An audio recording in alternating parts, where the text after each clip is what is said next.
So ngayon, kakauwi ko lang galing school. So ngayon, pag-uusapan natin kung paano magbuo ng Mars. Ganito.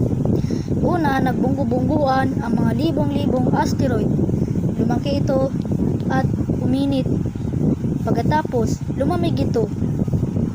Tapos, may tumama ulit na asteroid. Nagkaroon siya ng mga uka-uka. Tapos, may tumama rin siya na merong mga tubig. Diba? Asteroid na merong laman na tubig. Tapos, ito. Anong nangyari? Nagkaroon siya ng tubig, pero kapag lipas ng milyon taon, ay unti-unti nang nawawala ang kanyang tubig at nagiging red planet. Diba? At doon na nagkakaroon ang buwan niya. Ang pangalan, Phobos and Deimos. Tama? Tapos, ito pa ang nangyari.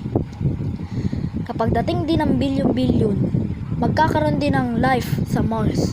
Katulad dito ng Venus, tsaka ng Earth. Tama? Tapos, ito pa ang nangyayari.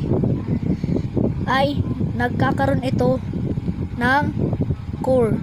Ang nangyayari sa core niya ay hindi na masyadong umiikot dahil umihina na ang kanyang core.